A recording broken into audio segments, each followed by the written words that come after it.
کہ جب کوئی مرد عورت روزہ رکھتا ہے یا رکھتی ہے تو پچھلے 330 دن کے گناہ، آج روزہ رکھا، پٹی تیار ہو گئی، گناہ ڈال کے جلاؤ، دوسرے دن اور گناہ جلاؤ، تیسرے دن اور گناہ، چوتھے دن اور، 30ویں دن سارے گناہوں کو اللہ تعالیٰ جلا کے راکھ کر کے ایمان والے مرد عورت کو پاک کر کے صاف کر کے آخری رات کہتا ہے جاؤ بخشے بخشائے چلے جاؤ، جاؤ بخشے بخشائے چلے جاؤ۔ تو میرا نبی تو 2 کھجور پہ روزہ رکھتے تھے۔ اور ایک بڑا خوبصورت واقعہ ہے رمضان کا، کہیں سے بکرے کی سری پکی ہوئی آ گئی تو اب بڑے شوق سے کھا رہے تھے، اور ساتھ ارباز بن ساریہ بھی تھے، حضرت علی بھی تھے اور حضرت مقداد بھی تھے، 3-4 آدمی سری کھا رہے تھے۔ بلال رضی اللہ عنہ آئے کہ یا رسول اللہ سحری کا ٹائم ختم ہو گیا ہے، میں اذان دینے جا رہا ہوں، آپ کھانا پینا بند فرما دیں۔ اب میں کہا ٹھیک ہے، وہ باہر چلے گئے، اذان دینے لگے، پھر خیال آیا میں دیکھ لوں کہ آپ نے کھانا چھوڑا کہ نہیں چھوڑا، واپس آئے تو آپ کھا رہے تھے۔ کہا یا رسول اللہ واللہ لقد اصبحت، اللہ کی قسم صبح ہو گئی۔ آپ نے ہاتھ پیچھے کر لیا، کہا ارے بلال نہیں ہوئی تھی، نہیں ہوئی تھی، تیرے قسم کھانے پر اللہ نے پہلے نکال دیا اس کو کہ تیری قسم جھوٹی نہ پڑے۔ حضرت علی نے فرمایا اگر بلال قسم نہ اٹھاتے تو جب تک میرے نبی کھاتے رہتے اللہ صبح کو پیچھے ہٹاتے جاتے۔ دیگ پک رہی تھی، ابو عبیدہ رضی اللہ تعالیٰ عنہ بن جراح وہ دیگ پکا رہے تھے، بکرا۔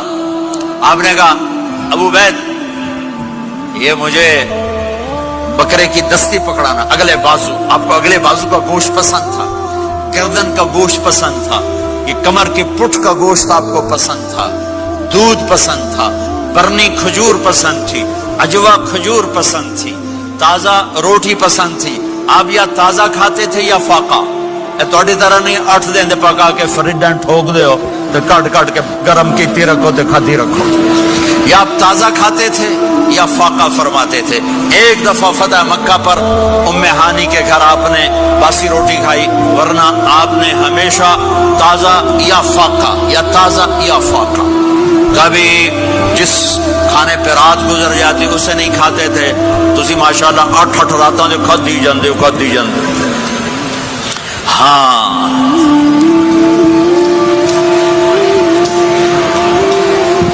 تو کہنے لگے عبید یہ دستی پکڑانا، تو انہوں نے ایسے بکرے کا بازو نکال کے پورا آپ نے یوں پکڑا، نوچ کے پھینکا، کہ دستی پکڑانا، انہوں نے یوں نکالا، لوئی سر آپ نے پکڑا، کھایا، کہا مجھے بکرے کا بازو دستی پکڑانا۔ کہا یا رسول اللہ بکرے کی 2 ہی ہوتی ہیں۔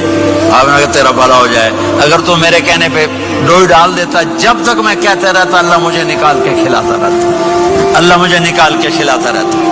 اللہ نے رمضان بھیجا ہوا ہے، رمضان آ رہا ہے، اللہ کی رحمتوں کا جنت کے دروازے کھل گئے، جہنم کے دروازے بند ہو گئے، ایک دوسرے کو معاف کر دو، روزے کی حفاظت کرو۔ اب بہت سے بہن بھائی آئے بیٹھو، لڑے ہوئے ہوگے، ناراض ہوگے، میاں بیوی لڑے ہوئے ہوں گے، بھائی بہنیں لڑی ہوں گی، رمضان آ رہا ہے، تیاری کرو۔ جیسے حج پر جانے سے پہلے معافیاں مانگتے ہو، رمضان سے پہلے بھی ایک دوسرے سے معافی مانگو، ایک دوسرے کو معاف کرو، ایک دوسرے کو درگزر کرو، خود جا کے معافی مانگ لو، اللہ آپ کا مقام اونچا کر دے گا، مرتبہ اونچا کر دے گا۔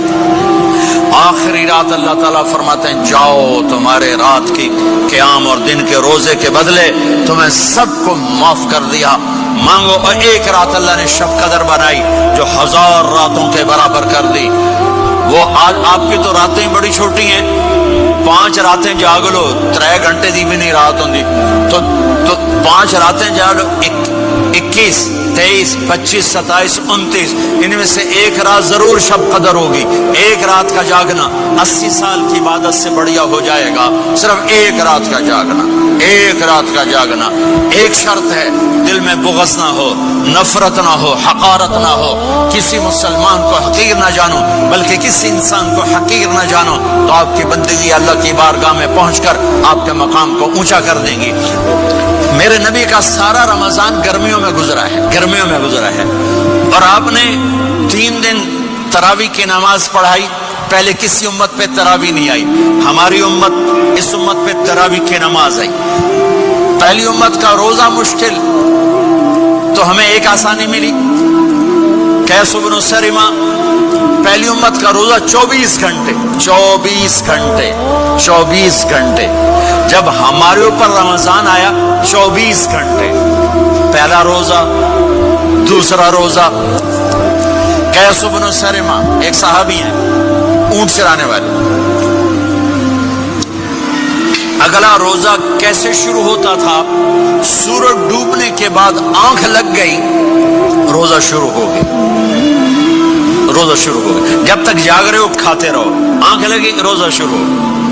یہ گھر آئے، کہنے لگے بیوی سے کوئی افطاری ہے؟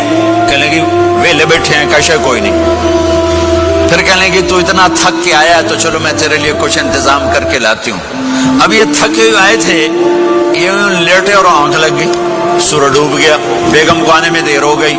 جب وہ آئی دیکھا تو سوئے ہوئے، کہا لگتا ہے ابن سرمہ، ارے سرمہ کے بیٹے تیرا تو کم ہو گیا۔ ان کی آنکھ کھلی، کیا ہوا؟ کہ اگلا روزہ شروع ہو گیا۔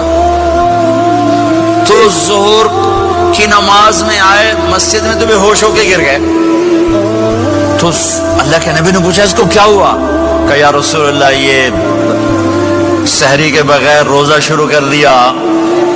تو میرے نبی کا دل ایک دم مٹھی میں آیا، تو میرے اللہ نے قرآن اتارا، چل میرے حبیب آپ کو رنجیدہ نہیں دیکھ سکتا، آپ کی امت کو اجازت ہے سحری تک کھاؤ، کلوا واشربوا حتی یتبین لکم الخیط الابیض من الخیط الاسود من الفجر ثم اتموا الصیام الی اللیل۔ رات کو آسانی کر دی، کھاؤ پیو۔ پہلے جب روزہ شروع ہوا تو ہر شے حرام ہوگی، بیوی بھی حرام ہوگی، خامد بھی حرام ہوگا، ہر شے حرام ہوگی۔ ایک دو واقعات اس طرح اوپر نیچے آئے کہ میرے رب نے سارا نظام بدل۔ ایک اور بدو آ گیا، یا رسول اللہ میں تو مارا گیا۔ آپ نے کہا کیا ہوا؟ کہ میں روزے کی حالت میں بیوی کے پاس چلا گیا۔ آپ نے کہا اچھا تو غلام آزاد کر۔ کہ میں غریب بندہ کہاں سے غلام آزاد کروں؟ آپ نے کہا تو پھر 60 مسکینوں کو روٹی کھلا۔ کہنے لگا میں آپ مسکین ہوں، میں کتوں روٹی کھواؤں؟ آپ نے کہا اچھا پھر 60 روزے رکھ۔ کہنے لگا ایک روزے آئے کم کیتا، 60 روزے کی تھک، ایک روزے میں یہ چاند چڑھایا، 60 روزوں میں کیا کروں گا؟ تو آپ بڑا ہنسے۔ آپ نے کہا اچھا بہ جا۔ تھوڑی دیر گزری تو ایک صحابی آیا، یا رسول اللہ یہ صدقے کی کھجوریں ہیں۔ تو آپ نے آؤ بھائی کتنے ہیں؟ جو بیٹھا کیوں رہا، یہ لے جا اور مدینے کے 60 غریبوں کو دے دے۔ وہ کہنے لگا یا رسول اللہ اللہ کی قسم مدینے میں مجھ سے بڑا غریب کوئی نہیں، تسی نہیں کرو، میرا جرمانہ مینوں ہی حلال کرو۔ تو آپ اتنا ہنسے کہ یہ دانت نظر آنے، یہ داڑے نظر آئے، اتنا ہنسے یہاں تک آخری دانت نظر آنے لگے۔ آپ نے کہا اچھا بھائی تیرا جرمانہ تینوں ہی حلال کیتا، پر اور کسی واسطے نہیں، صرف تیرے واسطے۔ تو یہ اوپر نیچے ایسے کام ہوئے تو میرے رب نے کرم کیا کہ چلو تمہارے لیے رات ساری حلال ہے، ہر حلال چیز حلال ہے۔ سحری کے بعد ختم، تو روزہ کھانے کا ٹائم تبدیل کیا، ایک نماز کا اضافہ کیا، تراوی۔ وہ چونکہ مشکل ہوتی ہے تو اللہ نے اجر بڑھا دیا۔ میرے نبی نے خوشخبری سنائی، میری بات دھیان سے سننا، رمضان آنے والا ہے، تراوی آنے والی، تراوی کے ہر سجدے پر 1500 نیکی۔